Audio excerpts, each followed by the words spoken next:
전 국민들의 집단 사직서 제출로 의료 대란이 현실화되고 있습니다. 의사이자 정치인으로서 두고 볼 수 없어서 의료 대란을 막고 올바른 의료 개혁을 위한 고언을 드립니다.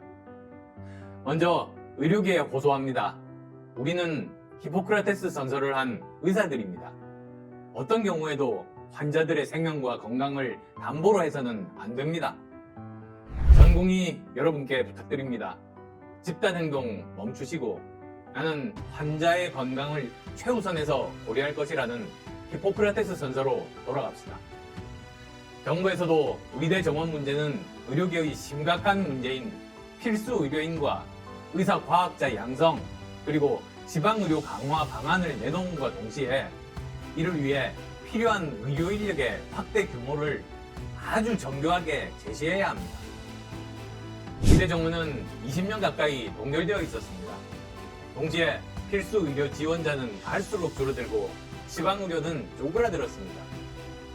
문재인 정부에서 조금이라도 이러한 문제를 해결하려고 노력했다면 문제가 이렇게까지 커지지도 않았을 겁니다. 할 일을 다음 정부로 떠넘긴 민주당과 이재명 대표가 의대 정원 확대를 무턱대고 비판할 자격은 없습니다. 그러나 지금은 의료 대란으로 인한 국민의 불행과 희생을 막아야 하는 엄중한 상황입니다.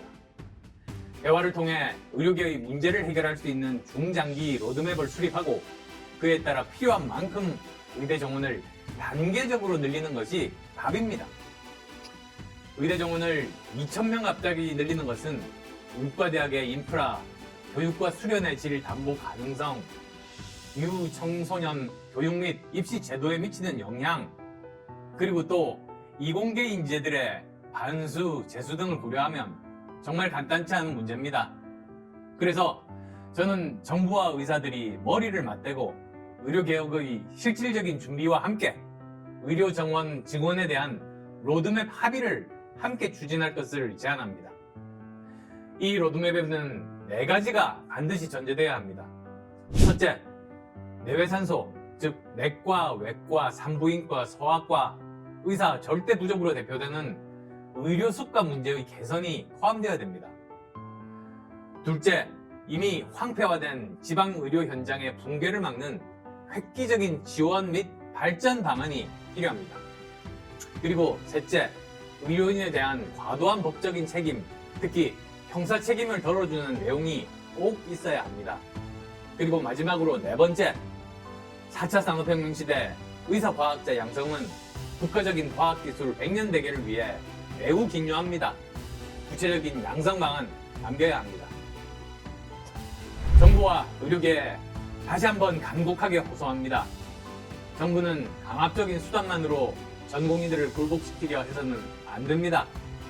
강경대응만으로는 강대강 충돌에 따른 국민의 희생을 막기가 어렵고 의료개혁을 성공적으로 완수하기도 어렵습니다.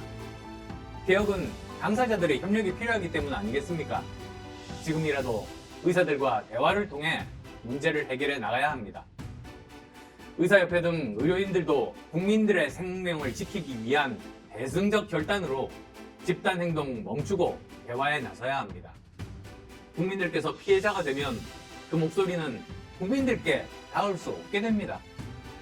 강대강의 충돌로 국민을 피해자로 만드는 의료 대란만은 다시 절대로 없어야 함을 다시 한 번 더 강조합니다. 정부와 의료계 모두 지금 불안해하는 환자들과 그 가족들의 목소리를 최우선으로 듣고 하루속히 대화로 문제를 풀어가기를 희망합니다.